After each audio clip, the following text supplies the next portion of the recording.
versículo 1 de 2 de Samuel 13 nos habla de varios personajes. Nos habla de Absalón, nos habla de Tamar, que es hermana de Absalón. Absalón y Tamar eran hijos de la misma esposa de David. Y nos habla de Amnón. Amnón es el primer hijo de David.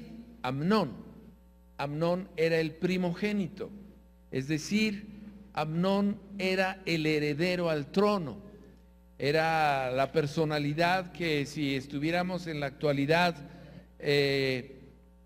hablando sobre pues el reinado y pensando más en, por ejemplo, en España, ¿verdad? Que siempre te pasan, o en Inglaterra, siempre pasan las fotografías del primogénito o la primogénita, y pasan todo lo que hacen sus hijos, su esposo, su familia, porque todos están interesados, más interesados en ella o en él que interesados en los príncipes que vienen debajo.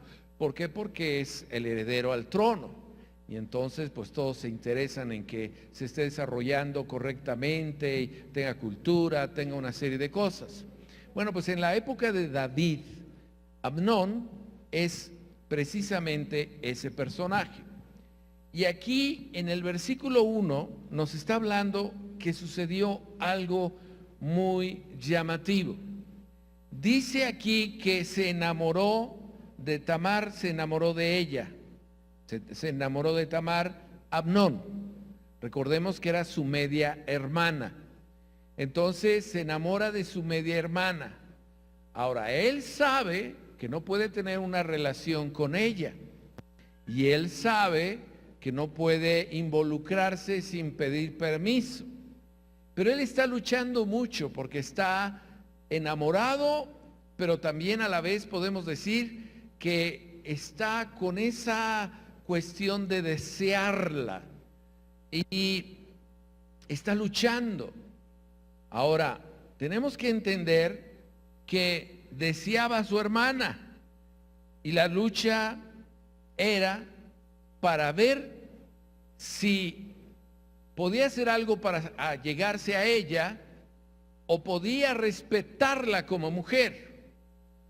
Ahora, esto es muy importante que lo entendamos, porque la tentación es una lucha continua en la mente que te está diciendo cosas, pero a la tentación agrégale la emoción. Emocionalmente él estaba afectado, estaba tan afectado que se le notaba su tristeza, se le notaba su sentimiento de que algo le estaba pasando, porque él llegó a pensar que ella tenía que ser de él de una u otra manera.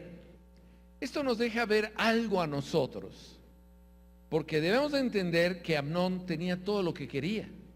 Tenía criados, tenía un palacio, tenía pues un dormitorio, me imagino yo, extraordinario, y lo único que no podía tener era lo que le inquietaba, le hacía sentir triste.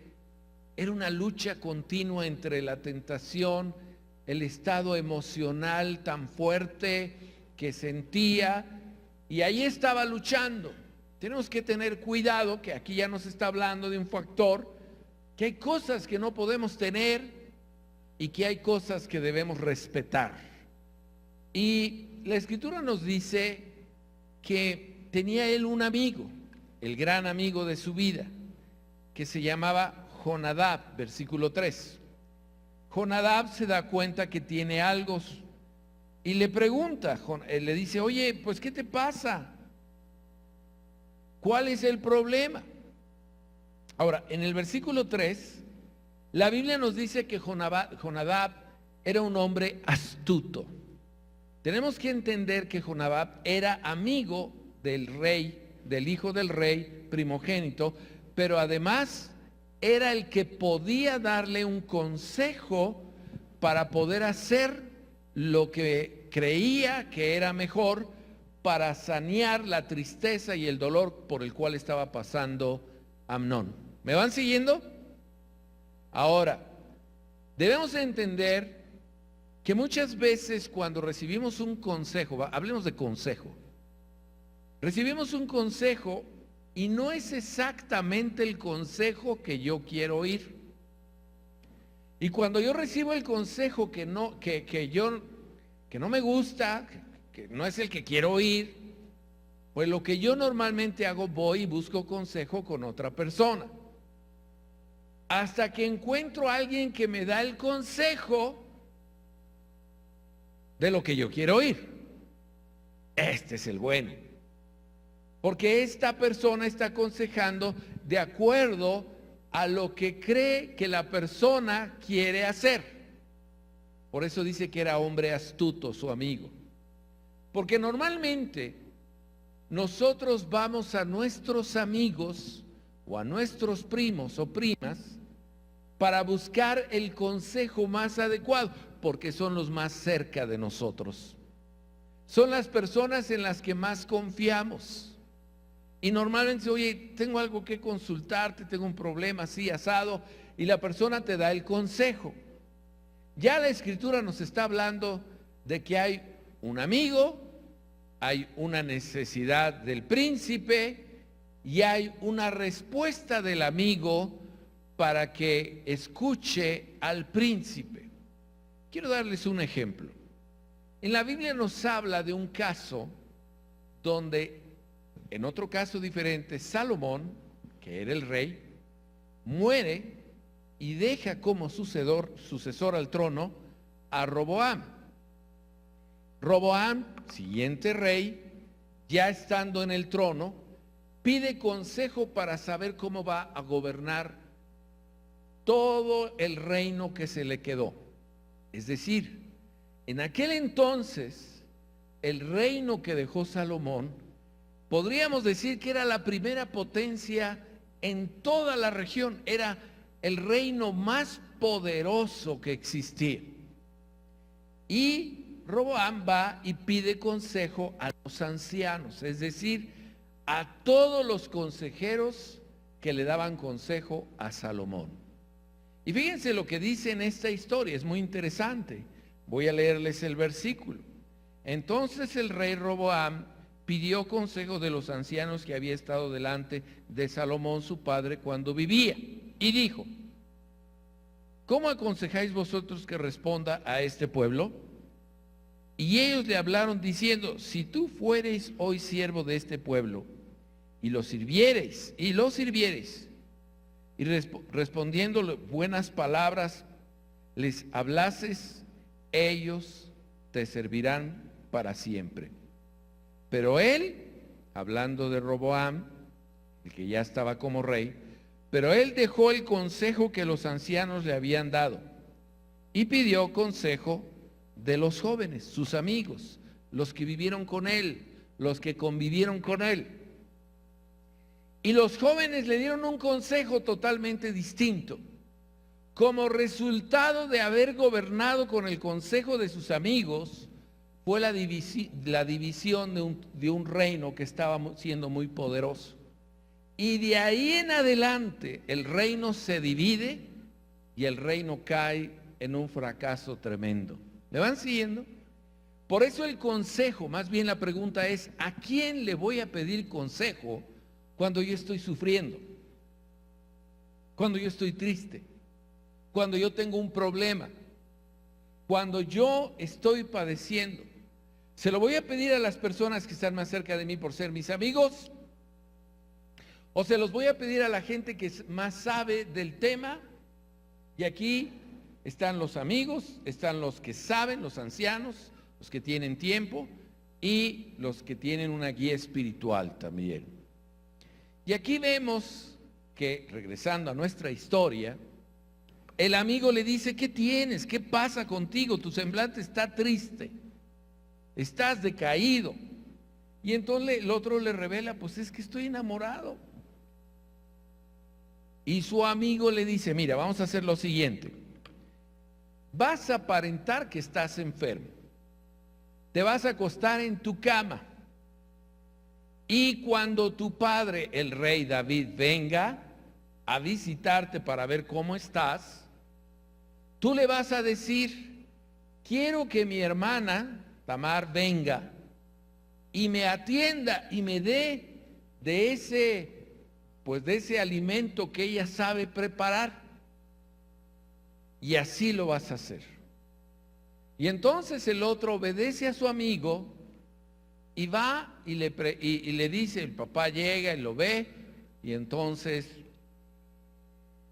va la hermana por orden del papá a atender a precisamente Amnón. Y fíjate lo que dice el versículo 9 del capítulo 13 de Samuel. Tomó luego el sartén, pues ya estaba preparada, lo sacó delante de él, la hermana, mas él no quiso comer, y dijo a Amnón: echad fuera de aquí a todos, los criados, los que estaban alrededor, los que atendían. Y todos salieron de ahí, solamente quedó Amnón y su hermana. Entonces Amnón dijo a Tamar: trae la comida a la alcoba, para que yo coma de tu mano. Es decir, vamos a acercarnos más, tú y yo, en un lugar cómodo, donde haya mi habitación, y ahí me vas a preparar. Y tomando Tamar las hojuelas que había preparado, los llevaba a su hermano Amnón a la alcoba. Y cuando ella se las puso delante para que comiese, asió de ella, o sea, la obligó, la forzó, y le dijo: ven, hermana mía, acuéstate conmigo. Ella entonces respondió: no, hermano mío, no me hagas violencia. Y estos dos versículos son tremendos, porque nos habla de un cambio en el reinado y una catástrofe que sucede en la alcoba del heredero al trono. Y ella misma se angustia: no, hermano mío, no hagas eso. Evidentemente él podía más que ella. Y aquí nos habla de algo, estamos hablando de un pasaje histórico que nos da puntos de la actualidad. Esta casa cae en una catástrofe de ahí en adelante. Si ustedes siguen leyendo, se darán cuenta que no hubo la misma felicidad que había antes. Quiero decir con esto algo, voy a hacer un paréntesis. Una gran cantidad de hogares en nuestra cultura han sido afectados por el abuso de una hija que tuvo que guardar en secreto lo que sucedió en su casa, que pudo haber sucedido por el hermano, o lo que es más fuerte, por el padre, por el tío, por el familiar, y destruyó por completo la vida de una doncella. Era lo que estaba pasando ahí. Tan es así que la Escritura nos dice, y quiero que lo vean así, con dolor, cuando leemos la Escritura en el versículo 12, porque no se debe hacer así en Israel: no hagas tal vileza. No hagas tal vileza, no te atrevas a hacer tal cosa. Y ella dice: porque ¿a dónde iría yo? ¿A dónde iría yo con mi deshonra? Si yo soy deshonrada, ¿quién me va a amar? ¿Quién me va a querer? La gente va a hablar mal de mí, no va a hablar mal de ti. Voy a ser deshonrada. No, hermano, no hagas eso. Lo que estás haciendo es algo terrible. Debemos de entender que las damas, las mujeres, las doncellas siempre han sido más maltratadas a lo largo de los siglos y los siglos. Por eso es que en la actualidad, en los medios de comunicación, en la televisión, oímos tanta perversidad de cosas, mujeres raptadas, jovencitas raptadas y una serie de cosas. Porque hay gente que no le importa, que simple y sencillamente está luchando con algo en su vida y cree que tiene el derecho de hacer lo que le venga en gana. No, hermano, no hagas tal vileza, le dice. ¿A dónde iría yo si haces tal cosa? Muchas veces, cuando los padres se enteran de lo que sucede, el padre no hace nada y la madre tampoco. Y ahí queda la cosa. ¿Me van siguiendo? Y la herida de la chica queda permanente, abierta, sin saber qué, ni a dónde, ni con qué. Quiero poner otro ejemplo del Nuevo Testamento. Vienen los sacerdotes, los religiosos, delante de Jesús y le dicen, ponen a una mujer y la avientan y dicen, esta mujer ha sido descubierta en el acto mismo de su adulterio. Y la Escritura nos enseña que debemos apedrear a tales mujeres. Y ya todos traían su piedra en la mano. Y en parte era para probar a Jesús.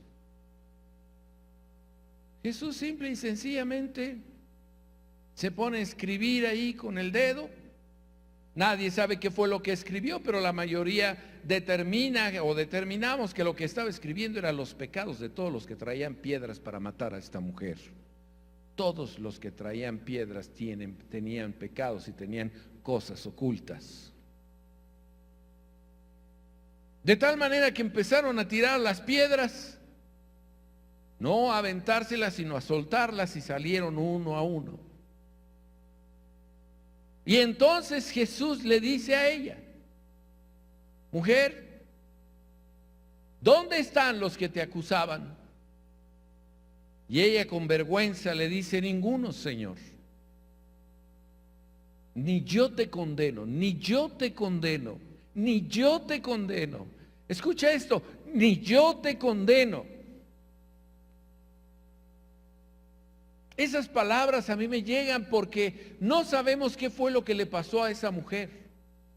No sabemos por qué tenía esa vida. ¿Me está siguiendo? La Biblia no dice qué, pero si pudiéramos indagar qué fue lo que sucedió en el transcurso de su crecimiento como niña o como adolescente, que llegó a estar en esa condición. Ni yo te condeno.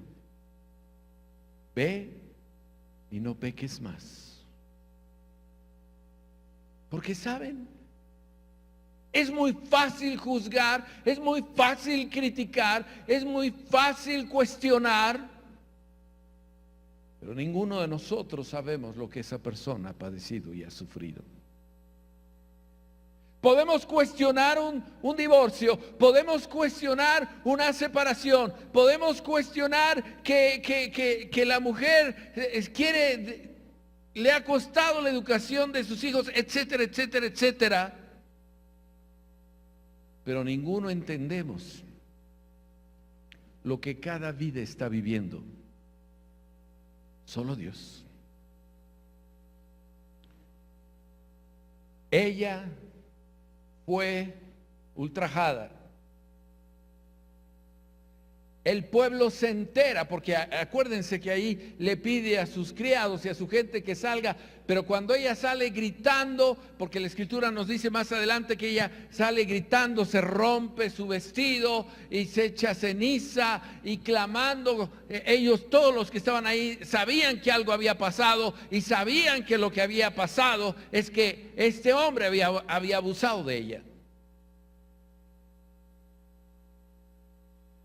Cuando se entera Absalón, también se entera David. Pues imagínate el relajo que se armó en palacio. Pero el rey no hizo lo que tú y yo hubiéramos pensado que debió de haber hecho. Ahora te casas con ella, ahora le retribuyes o a ver qué haces con ella o a ver cómo resuelves el problema. Pero siempre la mujer fue marginada, al grado que el hermano se le acerca y le dice: hermana, ven a mi casa y quédate conmigo, yo te voy a proteger, yo te voy a cubrir, yo voy a hacer que tú vivas una vida más digna de lo que mi padre dio como anuncio, y el castigo que debió de haberle dado a su hijo no se lo dio, y ahí quedó la cosa. Pero Absalón le dice, aunque no viene en la Biblia, yo estoy casi seguro que se lo dijo: yo voy a hacer justicia, ten paciencia, voy a hacer justicia. Y la Biblia dice, eso sí lo dice, que Absalón no dijo ni bueno ni malo. Simplemente siguió con su vida. Ahora ella tuvo que vivir en silencio el tormento de algo que le sucedió y que todo el mundo se enteró. En nuestra sociedad, muchas chicas han tenido que padecer el tormento de haber sido abusadas y que además su padre o su madre no les creyó y además la familia no hizo nada al respecto, y eso se clava en el corazón. Y eso hace que tu vida no sea lo que debió de haber sido en cuanto al gozo, la seguridad, la confianza, etcétera. Es un golpe durísimo, durísimo. No hay amor, no hay Dios, no hay misericordia. Tantas cosas que pueden rondar en la cabeza. Pasaron los años y la escritura nos dice que Absalón iba a trasquilar sus ovejas y iba a hacer una fiesta, porque acostumbraban a hacer una fiesta. Y entonces llega con su papá, el rey David, y le dice: quiero hacer una fiesta. Pero el rey le dice: no gastes tanto, porque tienes que gastar tanto. Y entonces le dice el rey que no va a ir. Pero Absalón le dice: bueno, que vaya mi hermano Amnón, porque él va en representación del rey, siendo el que seguía en el orden jerárquico, protocolo. Al principio no quiso, lo convenció, y finalmente llegan a la fiesta todos los príncipes y encabezando el príncipe Amnón. Absalón acordó con sus criados que cuando habían tomado lo suficiente, alcohol o vino, que haya sido, y él iba a decir: den muerte a mi hermano, los criados iban a dar muerte a su hermano y que él los iba a proteger y que no tuvieran miedo, porque él era un príncipe de la realeza. Finalmente llega la fiesta, se ponen a tomar, y entonces Absalón dice: maten a mi hermano. Lo matan. en medio de una fiesta donde están todos los príncipes, y se vuelve aquello un desastre. Los príncipes les da miedo, se espantan, lloran, gritan, todo lo que te puedas imaginar que conlleva a una desgracia como esta, y Absalón corre, se esconde, se escapa. Yo casi estoy seguro, aunque no lo dice la Biblia, que antes de que Absalón se escapara, ha de haber llegado con su hermana y le ha de haber dicho: yo he hecho justicia por ti. Y se fue. Si no fue antes, fue después.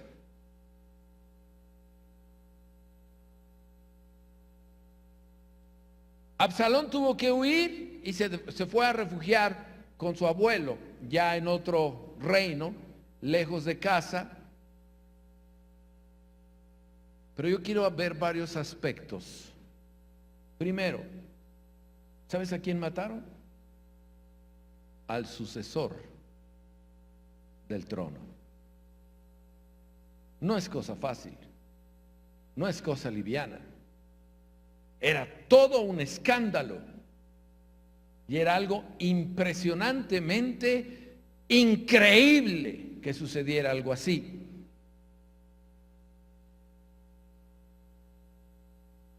Aquello que fue en un escondite, en una recámara, en un lugar secreto, tuvo consecuencias en un lugar público. Al final de la historia nos dice que David lloraba por su hijo Absalón. Y nos dice que extrañaba a su hijo Absalón. Aunque él sabía dónde estaba, no iba por él. Pero jamás nos dice que lloró por su hija. Jamás nos dice que protegió a su hija. Jamás nos dice que algo sucedió a favor de su hija. Esta historia es muy conmovedora y muy importante que le pongamos atención, porque las damas, las jovencitas, están desprotegidas. Y no podemos permitir los creyentes, como ojos cerrados, sin saber que estas cosas dañan a un ser humano para toda la vida. Por eso se requiere gente como Absalón para decir: vente a mi casa, yo te voy a resguardar, te hayas divorciado, hayas hecho algo equivocado, haya pasado algo aterrador, algo feo que sucedió en tu vida, vente a mi casa, te protejo, eres la persona que voy a estar cuidando. Dale un aplauso al Rey de Reyes y al Señor de Señores.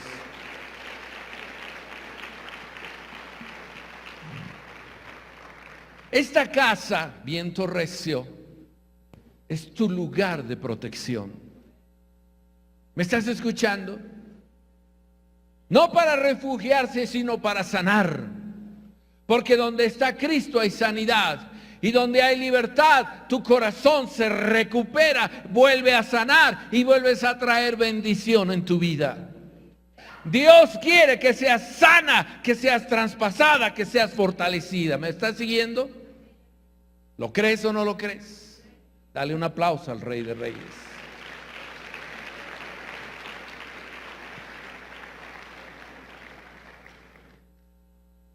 El perdón es el arma más poderosa que existe sobre la tierra. Cuando tú recibes a Cristo como tu Señor y Salvador, todo tu pasado tiene que ser sanado, todo tu pasado tiene que ser olvidado y todo tu presente tiene que ser seguridad en Cristo Jesús. ¿Lo crees o no? Tú como mujer puedes pensar, no sirvo, no valgo, no tengo, no puedo, hubiera querido, ¿por qué no me pasa a mí esto y aquello? Pero sabes, Dios quiere bendecir tu vida. Dios quiere bendecir tu vida. ¿Te acuerdas del pozo? Donde hay una mujer sacando agua del pozo. ¿Te acuerdas de que Jesús le dice a esta mujer, ¿cómo se llama tu marido? Y dice, no tengo marido. Y ella le dice, bien dices, no tengo marido porque 5 maridos has tenido. Y con el que ahora vives no es tu marido. ¿Quién sabía la historia de esa mujer? Jesús. ¿Qué tanto sabía Jesús lo suficiente para perdonarla, para sanarla y para usarla para cambiar todo un pueblo? Dale un aplauso al Rey de Reyes.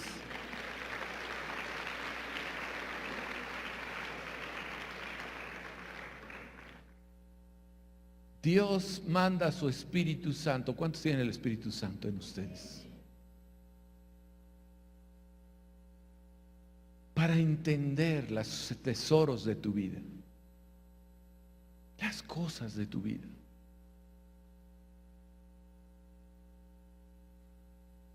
No puedes vivir con tristezas del pasado, no puedes vivir con angustias, no puedes vivir con dolores escondidos en un cajón. No lo puedes hacer porque Cristo te salvó, Cristo te restauró, Cristo te bendijo para que ahora tengas una nueva criatura en Cristo. ¿Sabes quién es tu marido? Jesús es tu esposo. ¿Lo crees o no lo crees? Jesús es aquel que no falla. ¿Lo crees o no lo crees? Jesús es el que te da las bendiciones que mereces. ¿Lo crees o no lo crees?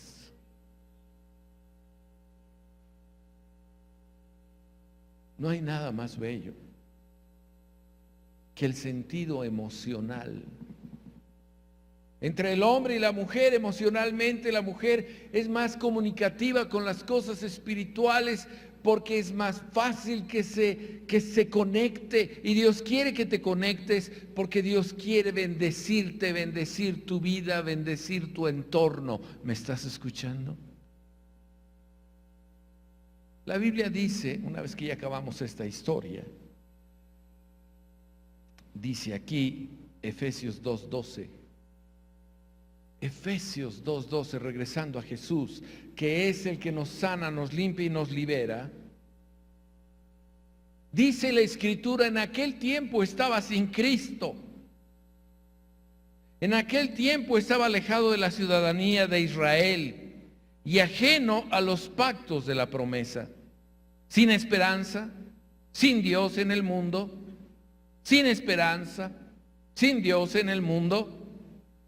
Pero ahora en Cristo Jesús, vosotros que en otro tiempo estabais lejos, habéis sido hechos cercanos por la sangre de Cristo.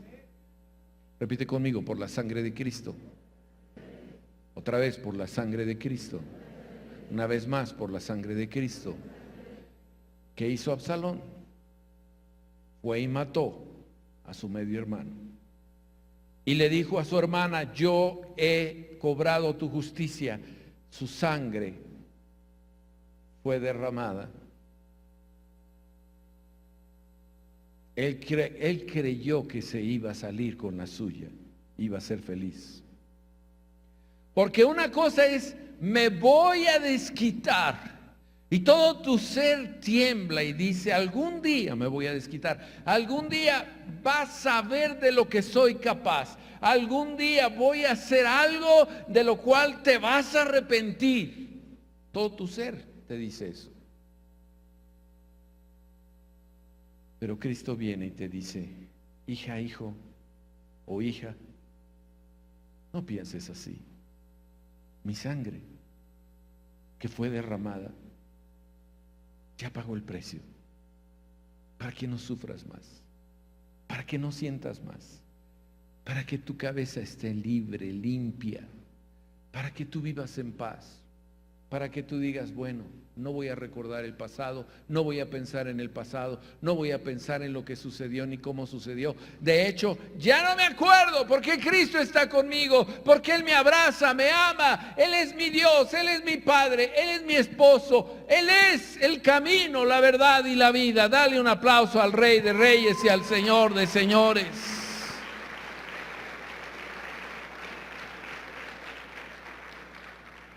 Tú tienes que ser una mujer libre.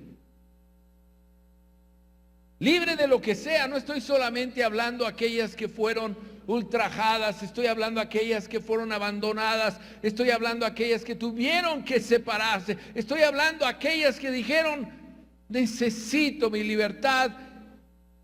Y Dios sabe lo que has vivido. Y Dios sabe por qué lo has vivido.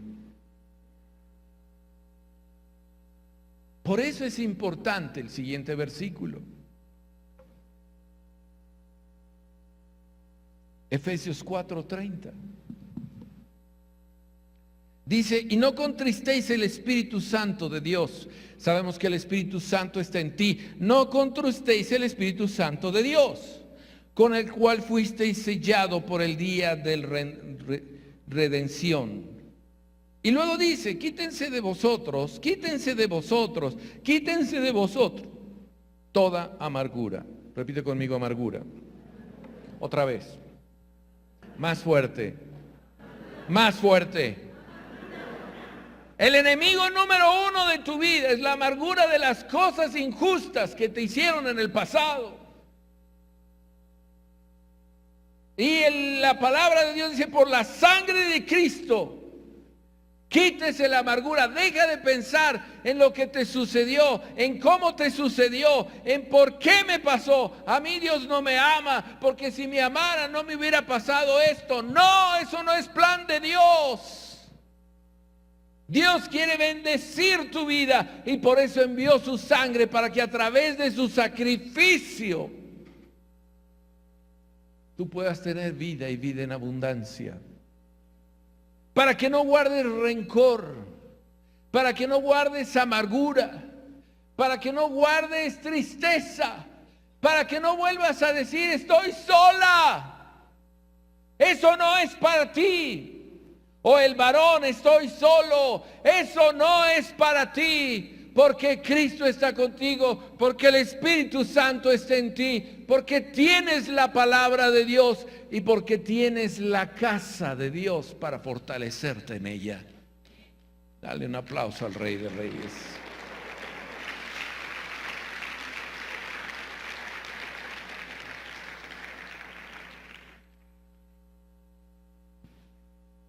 La clave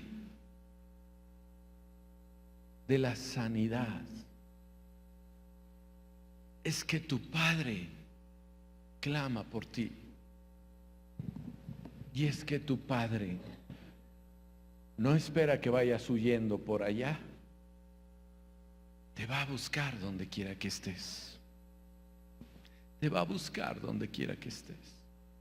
Va a estar contigo en la circunstancia que estés, aunque te sientas avergonzada, aunque te sientas atribulada, porque tu Padre es la máxima bendición de amor sobre tu vida. ¿Lo creen o no lo creen? Por eso es importante que entendamos que la familia no puede ser dividida por estas cosas, porque Dios une, Dios ama, Dios restaura, Dios bendice a través de Cristo. Vamos a ponernos todos de pie.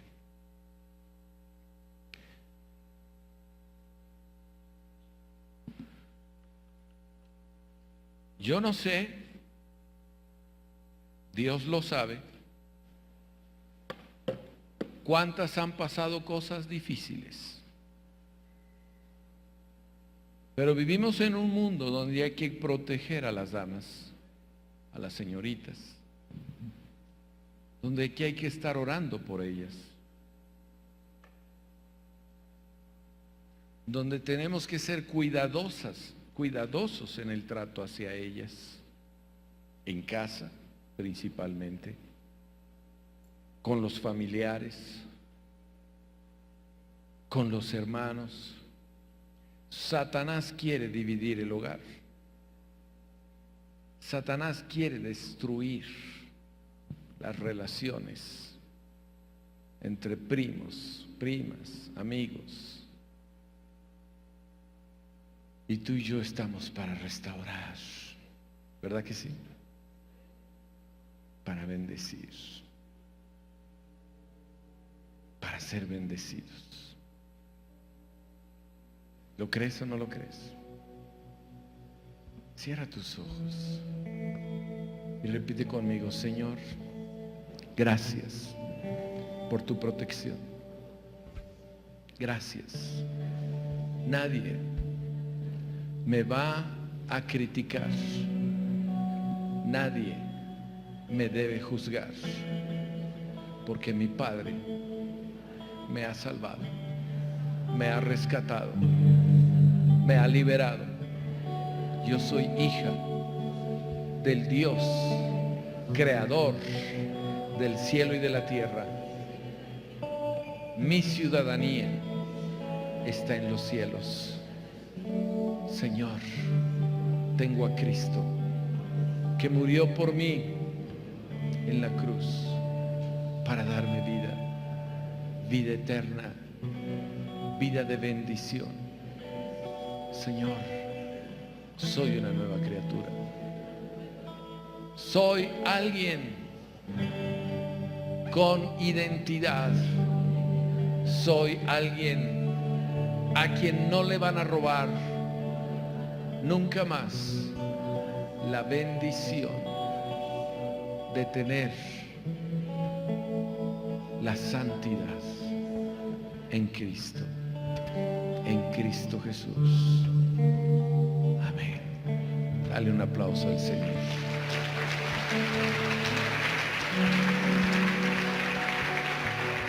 Ahora, la defensa de mi vida es mi fe. Si viene un pensamiento, es que a mí me hicieron nada me hicieron, porque eso ya no soy yo. ¿Me estás escuchando? Esto es una guerra para volver a meter a través de los pensamientos y los recuerdos las cosas tristes de tu vida, los dolores, las angustias, los quebrantamientos. Tú no puedes vivir así, a veces bien y otras recordando cosas del pasado que te hicieron. Tú tienes que declarar: yo ya no soy esa, ya no soy ella, ya no soy así. Ahora soy una hija de Dios, soy un hijo de Dios. Ahora tengo la verdad corriendo por mis venas. Pero los pensamientos los tienes que dominar tú. Levanten la mano derecha rápido y bájenla. Bájenla. Lo hiciste tú. Pero si el pensamiento llega y te dice: ¿te acuerdas de cuando tú eras niña? ¡No! En el nombre de Jesús yo reprendo eso. Porque ahora soy una nueva criatura en Cristo Jesús. ¿Saben cuántos miles de veces llegan pensamientos a mi vida de que soy una persona que no se memoriza las cosas? Y yo tengo que decir: mentira. Yo soy la persona que Dios quiere que sea. Yo tengo lo que Dios me ha permitido tener. Y no voy a dar marcha atrás. Todo lo puedo en Cristo que me fortalece. Tú tienes la fe de tu lado. Tienes la fe de tu lado para lograr, para hacer, para prosperar, para ser bendecido en la edad que tienes y en los caminos que vas a emprender. ¿Lo crees o no lo crees? Dale un aplauso al Señor.